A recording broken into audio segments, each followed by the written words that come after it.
자, 의사소통 능력 기출 한번 보도록 하겠습니다.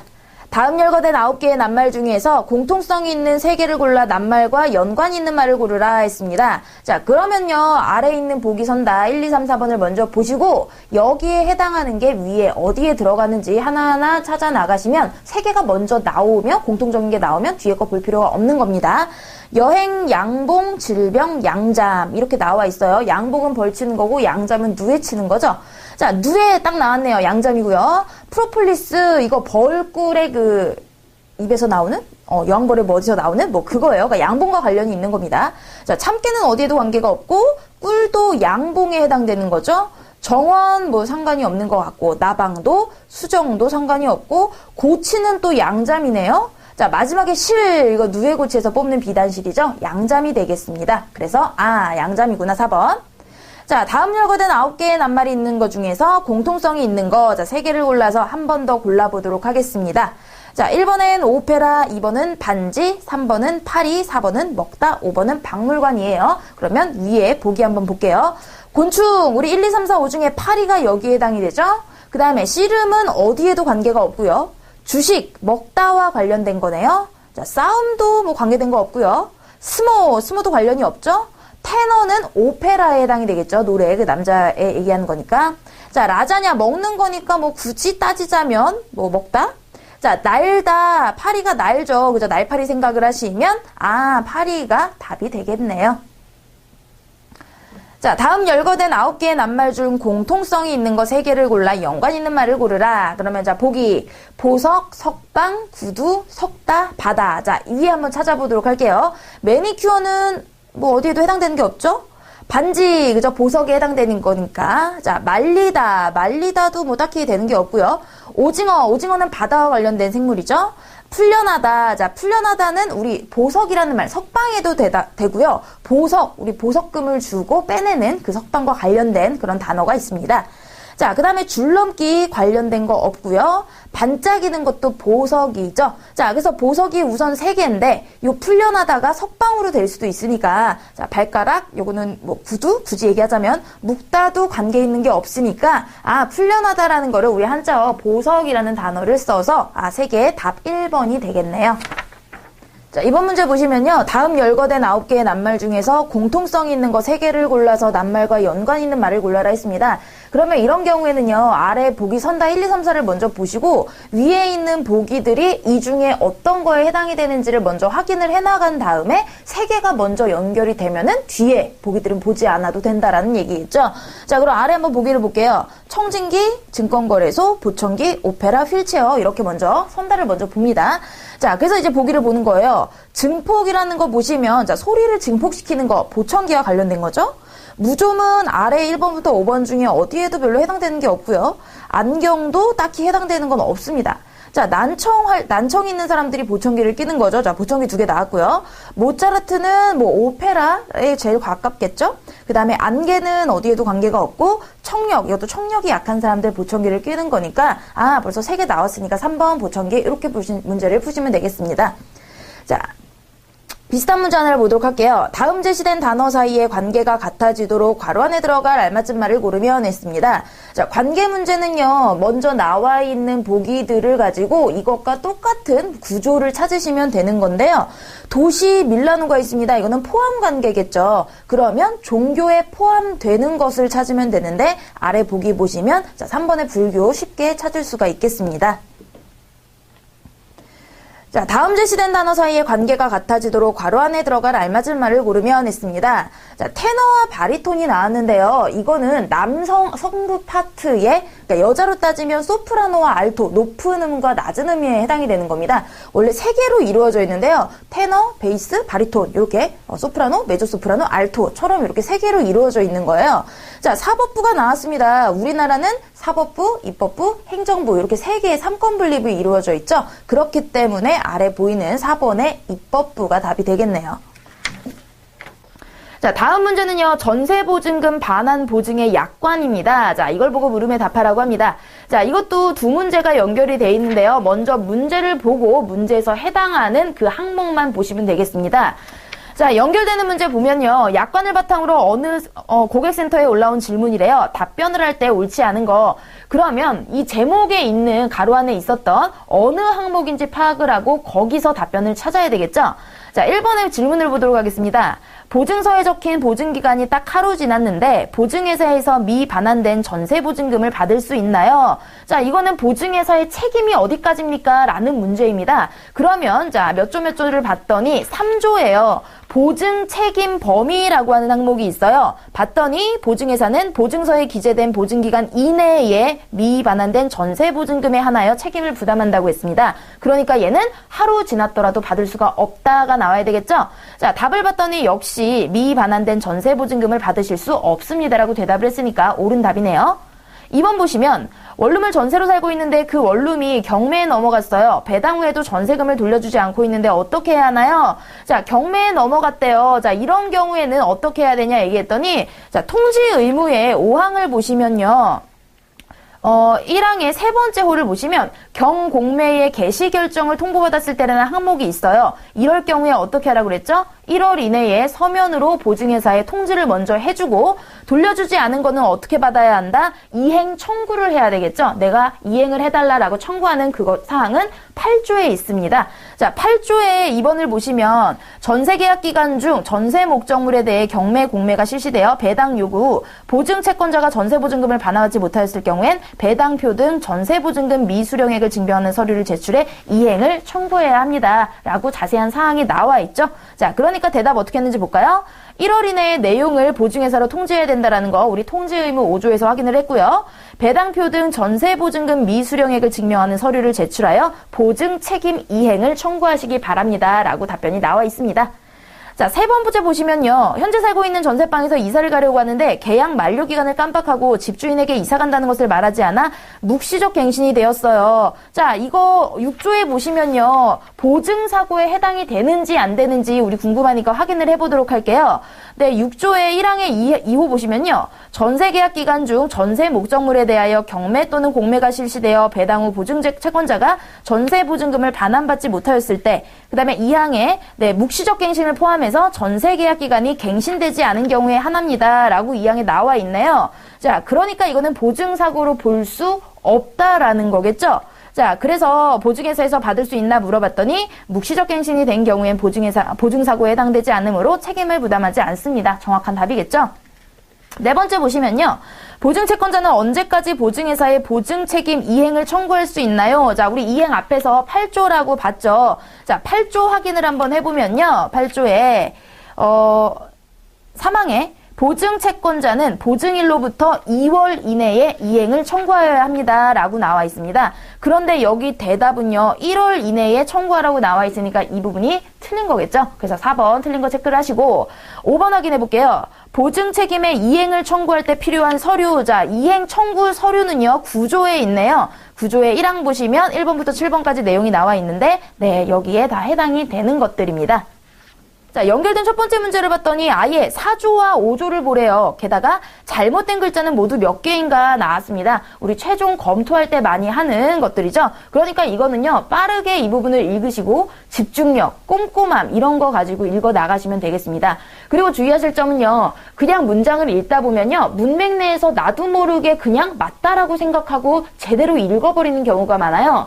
그렇기 때문에 정확하게 한 어절 한 어절 끊어서 확인을 하도록 하겠습니다. 자, 그럼 4조, 5조 한번 꼼꼼하게 읽어보면서 틀린 개수 확인을 해보도록 하겠습니다. 제4조 보증조건의 변경, 항상 제목이나 가로 안에 있는 것도 빠뜨리지 말고 보시고요. 1항 주 채무자 및 보증채권자는 보증회사로부터 서면에 의한 동의를 받지 아니하고는 보증조건을 변경할 수 없습니다. 동의가 아니라 동의 하나 나왔고요. 보증조건의 변경은 보증회사가 변경사항을 주 채무자 및 보증채권자에게 서면으로 알리거나 보증서의 보증조건을 정정하여 재교부한 거죠. 다시 발급을 한 거니까 바꿔서 고쳐서 정정 두 번째 나왔고요. 경우에만 성립합니다. 제5조는 통지 의무입니다. 주 채무자 또는 보증채권자는 다음 각 호에 어느 하나에 해당하는 사유가 발생한 경우에는 1월 이내에 서면으로 그 내용을 보증회사에 통지하여야 합니다. 알려줘야 된다라는 의미 통지겠죠. 자, 첫 번째 항이 봤더니요. 주채무자 또는 보증채권자가 변경되었을 때, 주채무자, 보증채권자, 연대보증인의 주소가 변경되었을 때, 경공매 개시 결정을 통보받았을 때, 보증사고가 발생하였을 때, 보증사고 사유가 회소된 게 아니라 해소된 거겠죠? 네, 없어졌을 때, 해소되었을 때, 전세계약이 종료되었을 때, 기타 보증회사의 보증채무에 영향을 미치는 사항이 발생하였을 때, 보증에서는 주채무자 또는 보증채권자가 정당한 사유 없이 제1항의 통지를 지연하거나 하지 않음으로써 증가된 채무는 부담하지 아니합니다. 라고 5개가 나왔네요. 그래서 4번 체크하시면 되겠습니다. 자, 넘어가서 9번부터 11번은요. 희귀 난치성 질환자 의료비 지원 사업에 대한 이야기입니다. 자, 그럼 9번 문제부터 볼게요. 보건복지부 데이터베이스에 등록된 P라는 사람에 대한 정보가 다음과 같다고 할 때 P가 지원받을 수 없는 걸 봤더니 길랭 발해 증후군 만 18세고요. 지체장애 1급 가지고 있고요. 지원 내역은 호흡기 보조기 대여료고요. 자, 특이사항은 여기에 해당되는지 안 되는지만 확인을 하시면 됩니다. 자, 그럼 얘가 특이사항에 해당이 되는지를 먼저 지원사업의 맨 마지막 부분을 보시면요. 소득 및 재산조사 기준이 나옵니다. 그래서 건강보험 가입자 중에서 최저 생계비와 최고 재산액이 300% 미만인 경우 자, 4인 가구 소득 기준, 재산 기준 이게 나와 있죠. 비교해 봤더니 특이 사항에는 내 가입 확인될 수 있고요. 그다음에 여기서 지원받을 수 없는 걸 한번 봤더니 1번에 요양급여 본인 부담금입니다. 자, 그러면 그 지원 내역에서 그 두꺼운 색칠돼 있는 부분에서 요양급여 본인부담금 거기를 한번 보세요. 그러면은 지원 조건이 소득 및 재산조사 기준 만족자죠. 이 마지막에 있는 재산조사 기준에 얘는 만족을 하기 때문에 포함이 되기 때문에 이건 받을 수 있고요. 이번에 보장구 구입비. 자, 얘는요, 길랭 발해 증후군이에요. 보장비 구입비 그 항목을 가서 보시면은 그 지원 대상의 길랭 발해 증후군 보이시죠? 자, 그래서 그 아래 호흡보조기 대여료를 지원받는 대상자에 하나하여 구입비 및 간병비를 지원한다. 라고 했으니까 이 부분에 얘는 정확히 해당이 되네요. 대여료를 받으니까. 자, 3번 봤더니 기침유발 대여료입니다. 자, 기침유발기. 자, 기침유발기 봤더니 네 번째 항목에 있어요. 호흡기 보조기 대여료를 지원받는 자, 기침유발기 처방전을 발급받은 자. 근데 이 위에는 처방전을 받았다라는 얘기는 따로 나와 있지 않죠. 그러니까 얘는 받을 수가 없습니다. 조건에 해당되지 않아요. 모든 조건을 만족시킬 때 받을 수가 있는 겁니다. 자, 4번의 간병비는요. 자, 얘가 지체장애 1급이에요. 간병비에서 소득 및 재산조사 기준도 만족하고 지체장애 1급에 해당이 되기 때문에 얘는 받을 수가 있는 거겠죠. 자, 10번에 위 지원 내역에 대하여 설명한 것 중 바르지 않은 거를 고르라고 합니다. 1번 뮤코다 다항증 환자의 경우 호흡보조기 대여료를 매월 60만 원 내에서 지원받을 수 있다. 자, 그러면 뮤코다 다항증 이야기가 어디 있는지 한번 살펴보시면요. 호흡보조기잖아요. 그럼 호흡보조기 항목에서 자, 세 번째 항목에서 여기에 뮤코다 다항증 확인이 되는지 한번 볼게요. 자, 뮤코다 다항증은요. 보장구 구입비에 이미 들어가 있어요. 자, 그리고 여기에 추가하여 뭐라 그랬죠? 보장구 구입비 지원 대상 질환 외에 여기 나와 있는 건 그 외에 추가되는 3개의 질병이 플러스된 겁니다. 그러니까 기본적으로 보장구 구입비 지원 대상에 들어가 있으면 받을 수 있다라는 얘기죠. 그러니까 지원 대상에 해당이 되는구나. 그러니까 얘는 네, 가능한 거죠. 소득 및 재산 등의 지원 조건을 만족한다면 장애인으로 등록된 부신 백질 디스트로피 환자는 소모품 수령 확인서를 제출할 경우 매월 10만 원 이내에 선에서 기본 소모품을 그리고 30만 원의 간병비를 지원받을 수 있다. 자, 이것도 한번 확인해 볼게요. 부신 백질 디스트로피 환자요. 자, 그게 어디 있는지 봤더니 이것도 보장구 구입비부터 들어갔네요. 그리고 얘는 소모품 수령서를 제출할 경우에 기본 소모품, 간병비. 자, 기본 소모품, 간병비 여기는 기본 소모품에는 해당이 되죠. 보장구 구입비. 그 다음에 간병비도 확인을 해봤더니 여기에 지원 대상에 보장구 구입비 지원 대상 질환 외에 추가가 된 게 이만큼이니까 기본적으로 이 사람은 가능하다라는 거죠. 네, 그러니까 얘도 네, 가능하네요. 자, 3번 보시면 소득 및 재산조사 기준을 만족한다면 만성 신부전으로 신장장애 2급 판정을 받은 투석 환자의 경우 처방전에 의해 복막관류액 및 자동 복막 투석 소모성 재료를 요양기관에서 구입 및 사용한 금액을 요양비로 지원받을 수 있다. 자, 그러면 이번에 이 만성 신부전 한번 보도록 할게요. 자, 만성 신부전이 어디 있는지 봤더니 만성신부전. 자, 찾아볼까요? 네, 이 첫 번째 있네요. 그죠? 만성신부종 요양비. 그죠? 첫 번째 나와 있으니까요. 추석 중인 환자로 신체장애 2급을 받은 자. 그러니까 얘는 해당이 되는 건데요. 자, 얘를 봤더니요. 그 지원 범위가요. 처방전에 의해 복막관료 및 자동복막 투석 소모성 재료를 요양기관 외의, 자, 여기가 틀렸죠? 요양기관 이외의 의약품 판매업소에서 구입 사용한 금액을 지원해준다라는 얘기입니다. 근데 얘는 3번은 보기에서 소모성 재료를 요양기관에서 구입한 경우를 이야기하고 있어요. 그러니까 요게 바르지 않았네요. 자, 4번도 확인해 볼게요. 희귀 난치성 질환자 의료비 지원 사업은 134종의 질환자를 대상으로 하며 지원 조건을 만족할 시, 네, 이렇게 해당해서 본인 부담금을 지원받을 수 있다라고 했습니다. 자, 이거는 맨 처음에 부담금 이야기를 할 때 134종 질환자가 지원 대상이고 소득 및 재산조사 기준을 만족하는 경우에, 네, 해당 질환과 이런 요양급여에 대한 본인 부담금이 첫 번째 지원 내역에 나와 있는 거겠죠. 그래서 신청 방법도 위에 나와 있으니까, 네, 모든 거를 만족을 하네요. 자, 11번 봤더니 A는 현재 호흡 보조기 대여료를 지원받고 있다. A가 앓고 있으리라 추정할 수 있는 질환이 아닌 거예요. 자, 호흡 보조기 부분을 보시면 호흡 보조기는 이 세 가지, 그죠? 크로이펠츠 야코병, 중증 근육무력증, 특발성 폐섬유증. 요 위에 나온 애들은 다 보장받을 수 있다라는 거죠. 그러면 요 아랫부분에 대해서 추가적으로 발생한 아이들이기 때문에, 자, 이 중에 보기 나온 1, 2, 3, 4번 중에 4번의 지방산 대상장애는 간병비에 새로 추가된 아이들입니다. 그렇기 때문에 얘는 이전까지 이런 항목들은 지원받을 수가 없다라는 얘기겠죠. 그래서 4번이 얘는 간병비부터 지원받을 수 있구나 알 수 있겠죠. 자, 다음 문제는요. 요즘 우리나라의 저지방, 저콜레스테롤 식품을 선호하는 추세에 따라 어떤 유제품 회사는 생산하는 유제품을 모두 저지방, 저콜레스테롤 제품으로 바꾸려고 한다. 이를 반대하는 의견으로 옳지 않은 거. 자, 무슨 소리냐면요. 바꾸자는 얘기예요. 근데 이를 반대한다는 건 바꾸면 안 돼 라는 걸로 옳지 않은 거. 이런 걸 고르시는 거죠. 자, 바꾸면 안 돼를 빼버리시면 되는 거예요. 1번에 회사의 모든 제품을 저지방 저콜레스테롤로 바꾸면 기존 판매했던 일반 제품에 대한 인식이 안 좋아질 수 있고 결국 회사 브랜드 이미지를 안 좋게 할 거니까 바꾸면 안 돼요. 연결되죠? 2번에 제조 과정에서 지방 성분과 콜레스테롤을 걸러내는 단계를 한 번 더 거치면 제품의 단가가 올라갈 것이므로 총 수익은 줄어들 것이니까 바꾸지 말아요. 그죠? 자, 3번에 우리 회사 제품의 상당량을 수입하는 중국은 저지방 저콜레스테롤 식품에 대한 인식이 낮은 편이므로 우리나라 사정뿐 아니라 수출국까지 고려해야 하니까 안 바꿔도 돼요 라고 이야기하죠. 차별화 전략을 세워 오히려 고지방 고콜레스테롤 유제품을 판매하면 더 잘 팔릴 것이다. 이건 아예 다른 의견이에요. 바꾸지 말자가 아니라 고지방 고콜레스테롤로 바꾸자. 이건 반대 의견으로도 볼 수 없는 상관없는 내용이죠. 그래서 4번이 틀렸습니다. 자, 다음은 공문을 이해한 것으로 잘못된 것을 고르라고 했습니다. 자, 그러면 공문이 있고요. 자, 그 외에 이제 1번부터 4번까지의 선다가 있는데요. 이거를 먼저 보고 공문에 해당하는 부분에서 찾으시면 돼요. 공문을 다 읽고 넘어가봤자 어차피 다시 찾아야 되니까요. 자, 그럼 1번으로 넘어갈게요.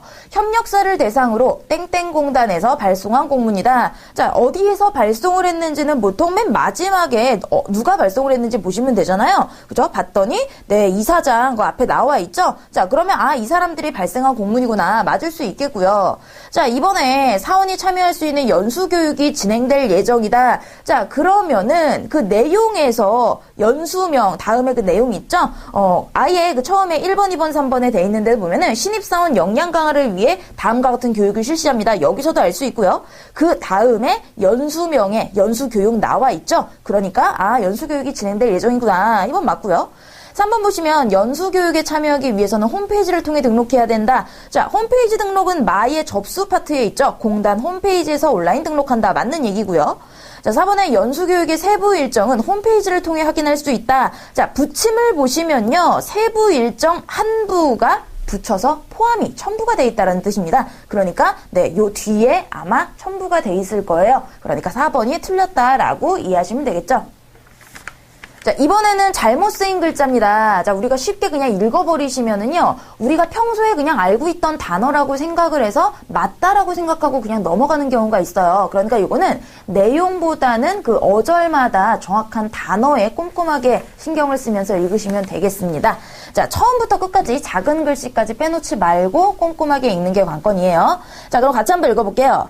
공익신고 및 공익신고자 보호 등에 관한 운영 지침인데요. 운엉이라고 돼 있죠? 이런 작은 글씨에서도 벌써 하나가 나왔어요. 자, 서식은 네 번째고요. 신분공개 동의 여부 확인서. 신고자는 성명, 주민등록번호, 주소, 연락처. 공익신고, 제목, 접수일자, 접수번호자. 여기까지만 괜찮고요. 신분공개 동의 여부의 자 1. 국민권익위원회인데요. 위윈회라고 되어 있습니다. 이런 이중모음 같은 경우에는 우리가 자세히 살펴보지 않으면 그냥 넘어갈 수 있기 때문에 꼼꼼히 봐주셔야 돼요. 자, 위원회 확인 과정이고요. 앞으로 귀하의 공익신고 사건에 대하여 국민권익위원회에서 하는 확인 절차를 거칠 수 있습니다. 이 과정에서 귀하의 신분을 밝히거나 암시하는 것에 동의하시겠습니까? 동의, 부동의 맞고요. 자, 이번에 조사기관의 조사 과정. 앞으로 귀하의 공익신고 사건에 대하여 조사기관에서 조사 확인하는 절차를, 근데 이거 절치라고 돼 있죠? 틀린 글자입니다. 거칠 수 있습니다. 이 과정에서 귀하의 신분을 밝히거나 암시하는 것에 동의하시겠습니까? 동의, 부동의. 3번도 수사기관의 수사 과정이네요. 귀하의 신고 사건이 수사기관에 고발되거나 검찰에 송차가 아니라 검찰에 넘겨지는 거는 송치된다라고 하죠. 4개 나왔어요. 수사기관에서 수사하는 절차를 거칠 수 있습니다. 이 과정에서 귀하의 신분을 밝히거나 암시하는 것에 동의하겠습니까? 동의, 부동의. 자, 아래에 예외사항 있죠? 인적사항을 제외하여, 자, 제외하다라는 거는 오애가 아니라 단모음, 의가 되겠죠? 오이. 송치하기를 원하는 경우 조사 형사 절차에서부터 특정 범죄 신고자 등 보호법을 준용할 것을 요청해야 합니다. 자, 지켜달라, 이걸 적용해달라 하는 건 준용이죠. 그래서 자, 6번째 나왔고요. 위 신고자분이는 인적사항 등 신분공개 동의 여부에 대해 위와 같이 확인합니다. 년, 원, 일 나고 신고자, 인 또는 서명, 한국중부발전사장 귀하. 자, 마지막까지 봐줘야 된다고 그랬어요. 210, 297 일반 용지, 60g짜리 일반 용지 사용한다는 거죠. 그러니까 일반 용지. 자, 재활용품. 근데 여기 아가 아니라 이도 나와 있네요. 재활용품이라고 나와 있네요. 이렇게 마지막까지 총 8개 되겠습니다. 자, 다음 문제 보도록 하겠습니다. 다음은 부동산 가격 공시제도에 관련하여 논문을 쓰기 위한 개요이다. 개요를 수정하기 위한 방안으로 올바르지 않은 거. 자, 개요 문제는요, 크게 문제 풀이 어떻게 나오든지 가장 큰 항목부터 시작을 해서 그 아래에 있는 작은 항목들, 제대로 나와 있는지, 큰 항목에 관련된 항목들만 작은 항목으로 제목들이 따 있는지 그거를 먼저 크게 확인을 하시고요. 보통 이런 경우에는 문제점이 등장을 하고요. 이 문제점을 해결하기 위한 해결 방안이 등장하기 마련입니다. 그러니까 이 문제점과 해결 방안은 문제점이 1, 2, 3, 3개가 있으면 해결 방안도 1, 2, 3, 3개 짝을 이루어서 각각 맞도록 매칭을 해주시고요. 자, 그다음에 제목 같은 문제가 나올 경우에는요. 이 중간 부분에 나온 모든 거를 총괄할 수 있는, 전체를 담을 수 있는 포괄적인 제목을 확인을 해주셔야 한다는 겁니다. 문제 유형이 이렇게 3가지가 가장 많이 나와요. 그 다음에 나머지는요. 보기 1번부터 5번 선다를 다시 거꾸로 얘네가 시키는 대로 한번 바꿔보든지 고쳐보든지 이렇게 하시면 됩니다. 자, 그럼 요 정도만 머리에 두고 1번 보도록 할게요.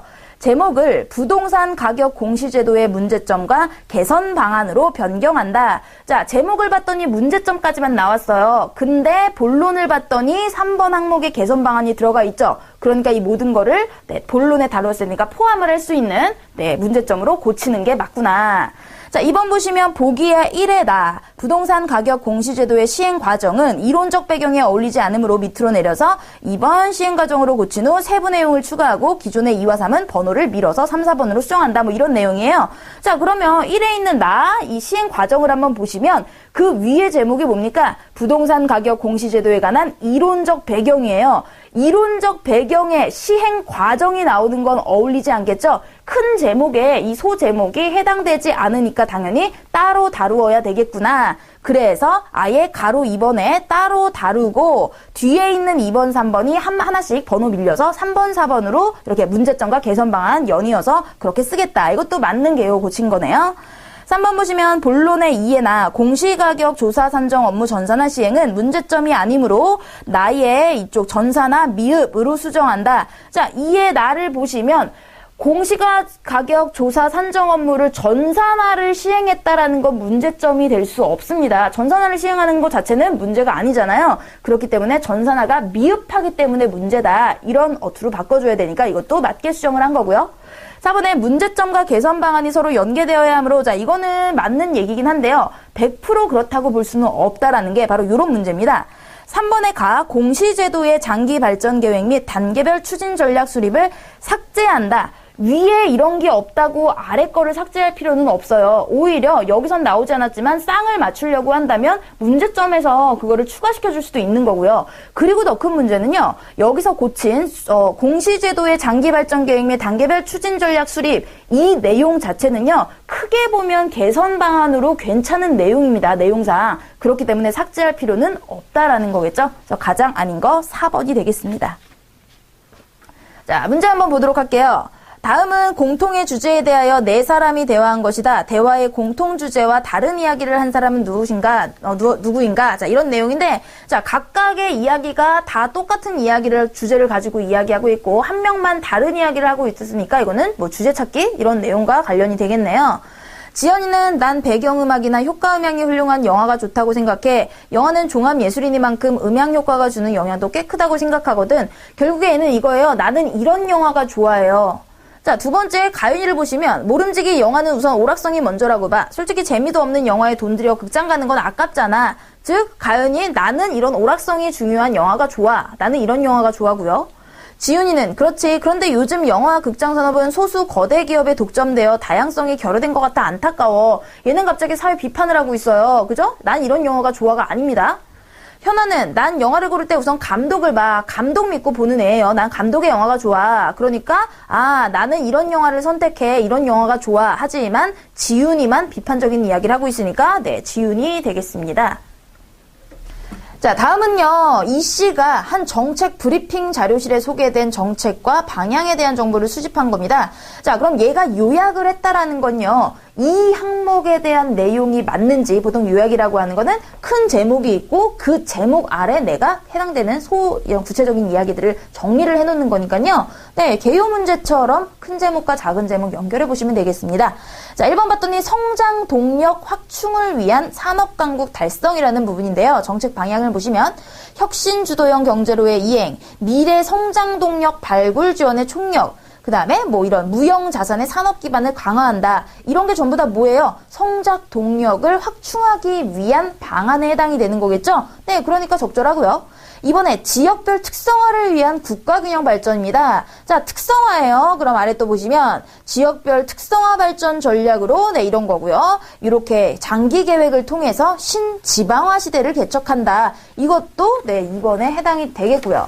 3번 보시면 무역 부국 건설을 통한 선진국가 실현입니다. 자, 무역 부자 국가예요. 정책 방향 보시면 단기적으로는 환율 변화에 따른 수입에 대하여 이런 노력과 능력을 강화하자고요.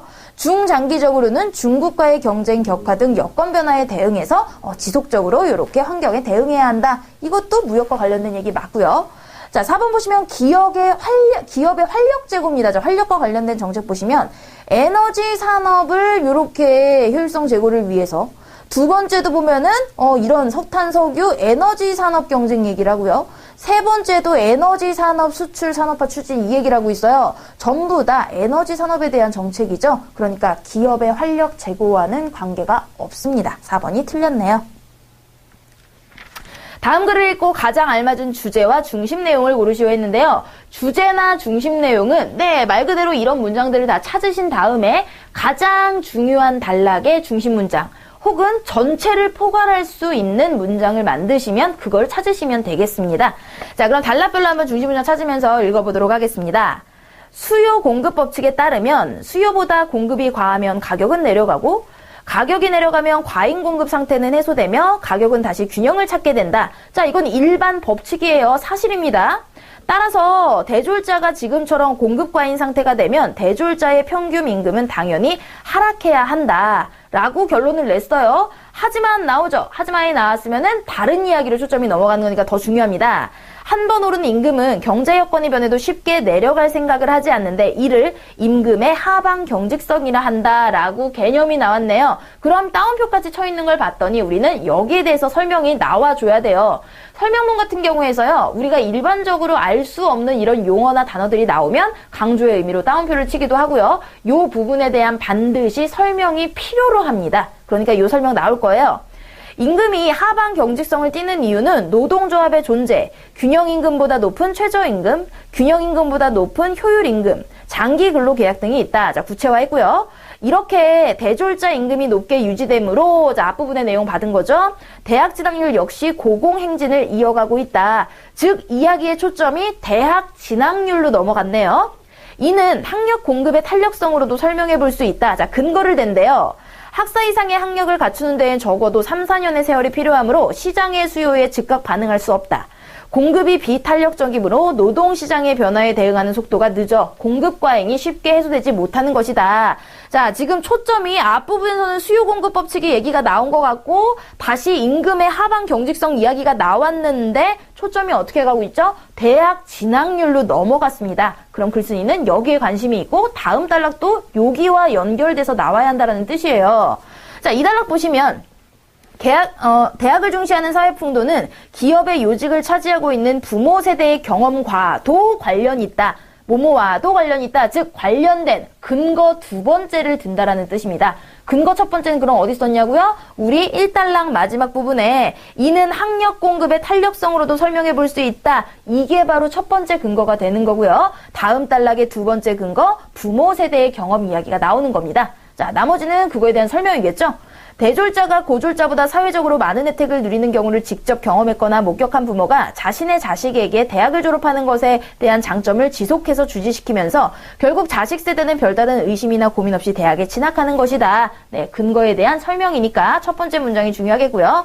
자, 이처럼 자, 앞에 1, 2문단을 전부 다 받아서 정리한다는 뜻입니다. 이처럼이라는 접속사는 대학을 졸업하는 사람이 사회에서 필요로 하는 것보다 훨씬 더 많은 지금의 사태는 한쪽 측면에서 단순하게 고려할 문제가 아니다. 그러니까 여러 측면에서 고려해봐야 한다라는 뜻이겠고 다음 이야기는 그 여러 측면들이 구체적으로 나오겠구나 생각을 할 수 있겠죠? 네, 첫 번째 밑줄을 치시면 됩니다.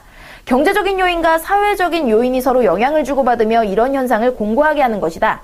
이것은 대학 진학에 대한 문제가 교육 정책만으로는 해결할 수 있는 것이 아니라 한국 사회에 대한 깊은 고찰이 수반되어야 함을 의미한다.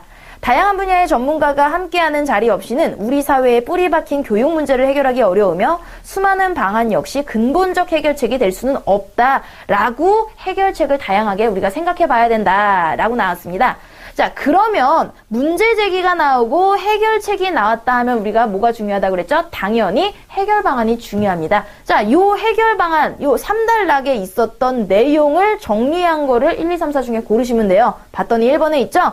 대졸자의 과잉 공급은 다양한 분야에서 함께 다루어야 할 문제이다. 근데 요런 구조를 모르고 풀다 보면은 1문단에 나왔던 가격 얘기, 공급, 수요 공급 얘기 이런 거에 초점을 맞춰서 잘못 문제를 풀 수 있다라는 뜻입니다. 주의하시고요. 자, 다음은 스마트 그리드에 대한 토의 내용입니다. 사회자의 모두 발언에 이은 참석자의 이야기를 듣고 유추할 수 있는 내용으로 틀린 것을 골라라. 자, 그러면은 각각 아이들이 무슨 이야기를 했는지 어느 편에 섰는지를 한번 보도록 하겠습니다. 자, 사회자가 스마트 그리드에 대한 내용을 먼저 논제 제시를 하겠죠. 우리나라 1인당 전력 소비량은 8,000kW 내외로 미국, 캐나다를 제외하면 프랑스, 독일, 영국도 선진국 소비량을 상회한 수준, 즉 높다라는 뜻이고요. 이 대량의 전력은 전국 발전소에서 생산돼 각처의 소비자에게 수송됩니다. 자, 이거는 우리나라 전력에 대한 전반적인 내용이에요. 스마트 그리드 아직 안 나왔어요. 그냥 대충 넘어가시면 된다라는 뜻입니다. 발전소, 변전소, 전력 소비자들은 거미줄처럼 연결된 복잡한 송배전선로, 이게 그리드군요. 우리나라는 좁은 국토임에도 송배전선로의 길이를 합치면 45만 킬로에 이르러 지구를 10바퀴 돌고도 남을 정도라고 합니다. 자, 이제 이 그리드가 처음 나왔어요. 그럼 여기서부터 이제 설명을 하겠다라는 뜻입니다. 이 전력은 대규모로 저장할 수 없어 공급 소비가 정확히 일치해야 하고 전력망 운영자들은 모든 소비자가 안정적 전력 공급을 받을 수 있도록 수송 경로와 발전소 출력을 계속 조정해야 합니다. 스마트 그리드 기술은 이처럼 거대한 전력망을 정보통신 기술과 컴퓨터 기술을 활용해 보다 안정적이며 친환경적인 스마트방으로 바꾸기 위한 기술인데요. 자, 정의 나왔죠? 스마트 그리드 기술이 뭔지. 오늘은 이거의 장단점에 대해 이야기해볼까 합니다. 앞부분은요. 이 그리드가 무엇인지에 대해서 우리 그냥 논제를 제시하기 위한 화제를 이끌어온 것뿐이니까 안 중요하고요. 이 마지막 문장에 얘가 사회자로서 할 이야기가 다 들어있습니다. 즉 스마트 그리드 기술이 무엇인지 오늘의 논제는 이 기술에 대한 장단점 장점이구나. 자, 그러면 우리 다음번에 나올 애들 뭐만 찾으면 돼요? 얘가 장점인지 단점인지 그거만 찾으시면 되겠습니다.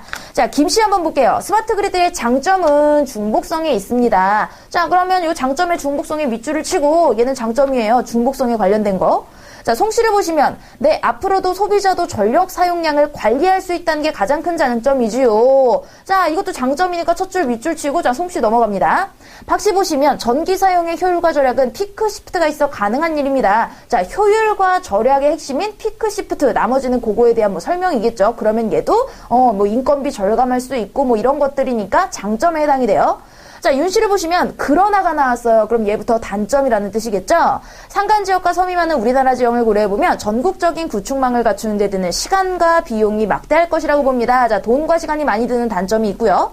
자, 최씨도 맞습니다. 윤씨의 동조를 했어요. 비용 측면을 더 깊이 들여다볼 때, 자, 얘도 비용 측면을 들여다봤네요. 그리고 마지막에 뭐라 그러면 전력회사의 개인정보 제공하는 것과 다르지 않답니다. 즉, 개인정보 문제도 지적을 했습니다. 얘네 둘은 단점이에요. 자, 그럼 1번 보도록 할게요. 피크 시프트가 가능해지고 정전이 발생해도 비상전원을 사용할 수 있다는 거. 자, 박씨가 피크 시프트 얘기했고요. 김씨가 마지막에 정전이 일어나도 비상전원을 사용하는 게 수월해진다. 왜? 중복성 그물망처럼 돼 있기 때문에 얘가 끊어지면 다른 게 연결이 된다라는 뜻이죠. 자, 이번에 에너지 설비를 소비자가 직접 다룰 수 있는지 여부는 비용과 시간 측면으로 볼 때 아직 불투명하다. 자, 부정적인 이야기는 불투명하다. 자, 이거는요, 직접 이야기니까 소비자가 전력 사용망을 관리할 수 있다는 장점, 송씨 이야기를 볼 수도 있고요. 그 다음에 최씨가 뭐라고 그랬습니까?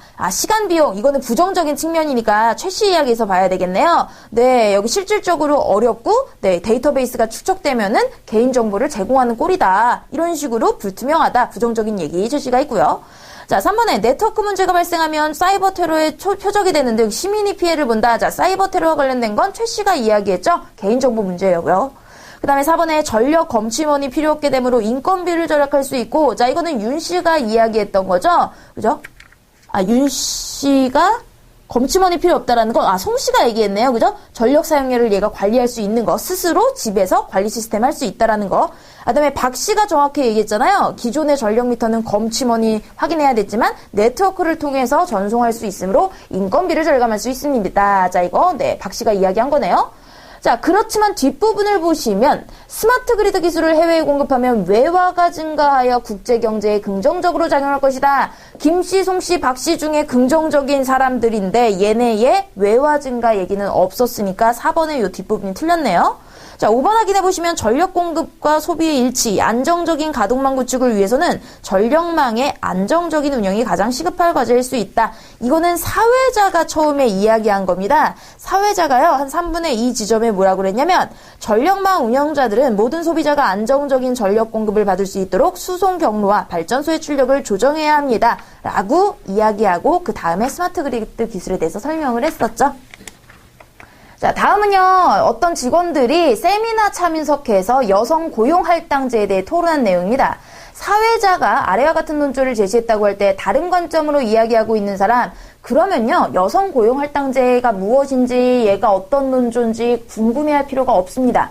보기 1번부터 4번까지 아이들 중에서 혼자 다른 논의를 하고 있는 아이는 다 찬성이든지 한 명만 반대든지 아니면 그 반대가 되겠죠. 자, 그럼 우리는 이걸 잊지 않고요. 굳이 요 아래 1번부터 4번 보기 선담 한번 보도록 할게요. 자, 윤아린, 개인은 누구나 사회로부터 균등한 보상을 받아야 한다고 생각합니다. 그러니까 균등한, 평등에 대해서 이야기하고 있어요. 자, 평등해야 한다는 것은 반대죠. 여성에게 이게 고용 할당제 몇 퍼센트를 띄어서 아예 여자만, 이거는 불평등하다라는 얘기니까요. 자, 주민수도 보니까 특정 비율의 여성을 고용하면 능력면에 선입견이 생길 수 있다고 생각합니다. 즉, 얘도 특정 비율의 여성, 즉 여성 고용 할당제를 사용하면 이런 문제가 생긴다. 반대 입장이에요. 자, 미선이, 사회에서 어떤 지위나 이 기회 등을 분배할 때는 신분이나 성별을 고려하지 않고 능력 최우선 고려해야 하지 않을까요? 그러면 얘도 차별 없는 것을 뜻하니까 네, 반대 입장에 서겠죠. 희연해 보시면 부당한 차별은 당연히 그 손실을 보상받아야 한다고 생각해요. 여성의 차별, 우리가 사회적으로 여자가 이렇기 때문에 손실을 보상받아야 한다. 여성 고용 할당제가 필요하다. 얘는 오히려 찬성 부분에 손을 드는 아이겠죠. 그렇기 때문에 얘만 다른 입장이 되겠습니다. 답 4번 고르시면 되겠어요. 자, 다음 글을 읽고 내용과 일치하지 않는 거 골라보도록 하겠습니다. 자, 이거 세 단락 있으니까 각 단락의 중심 문장 밑줄 치면서 읽어보도록 할게요. 서비스업은 어떤 직종보다 고객과 가장 가까이 만나는 자리이며 고객과의 관계는 매출과 직결된다. 따라서 기업은 서비스직의 근로자들에게 더욱 친절한 태도로 손님에게 응대할 것을 요구하고 서비스는 치열한 경쟁 분야가 되었다. 그리고 이러한 조직의 기대가 규범화되면서 서비스직 근로자들은 이른바 감정노동을 수행하게 된다. 결국에 감정노동에 대한 부정적인 이야기를 할 건가 봐요. 그죠? 자, 감정노동 마지막 줄 체크를 해주시고요.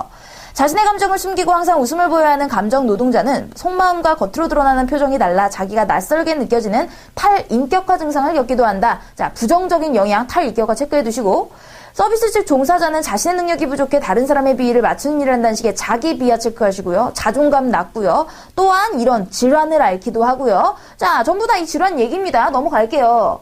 3단락에 우리나라 경제는 그동안 급속한 경제 성장 속에 제조 생산업에서 서비스업으로의 전환이 빠르게 진행되었다. 이 과정에서 서비스 산업 종사자는 계속 증가해 왔으며 앞으로도 늘어날 것이다. 하지만 자 이렇게 논조가 바뀌면 여기가 중요한 거죠. 밑줄 칩니다. 서비스 직종에 종사하는 근로자들에 대한 사회적인 인식이나 제도적 정비는 소홀하다. 그러니까 우리 이런 거 해줘야 된다라는 뜻이겠죠. 자 그럼 결론 나왔어요. 1번 보도록 하겠습니다. 사회 전반적으로 감정노동에 대한 관심이 부족하다. 이거 마지막 단락에 나온 거죠. 극심한 직무 스트레스는 신체적 질병의 원인이 될 수도 있다. 자, 2단락에서 여러 가지 소화불량, 불면증, 과민성, 대자존과는 시민성 질환 나왔습니다.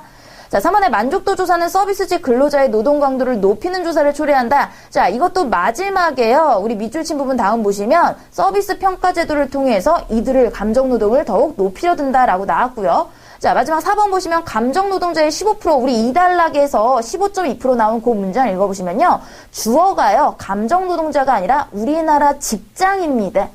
그렇기 때문에 이 4번이 틀린 게 되겠죠.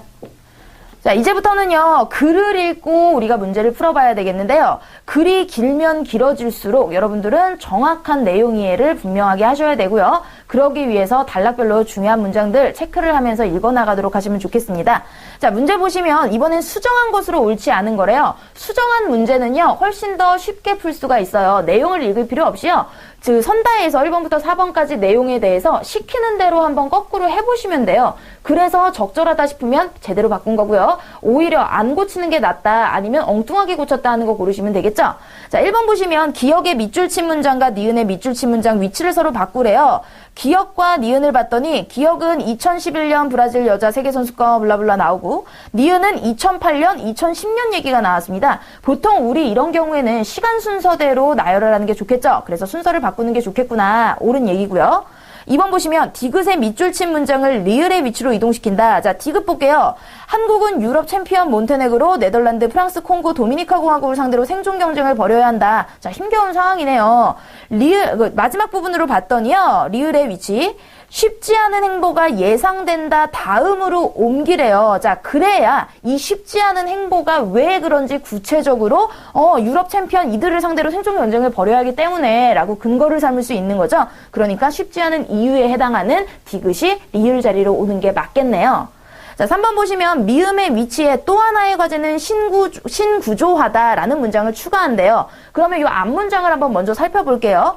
앞문장은요. 기량 차이를 줄이는 게 첫 번째 과제다라고 나와 있어요. 그러면 당연히 두 번째 과제가 또 나와 있어야 되겠죠? 그래서 이 두 번째 과제라고 하는 걸 또 하나의 과제는 이라고 등장을 하게 된 겁니다. 자, 그럼 이 구조화에 대한 얘기인지 볼까요? 임 감독은 기존 선수들에게 베테랑 선수들과 신인 선수를 추가로 포진시키며 대표팀 내에 새로운 공격 수비 조합을 만들어가고 있다. 이게 바로 두 번째 또 하나의 과제인 신구조화, 구조를 새롭게 만드는 과제가 되겠죠? 그래서 이것도 올바르게 고쳤네요.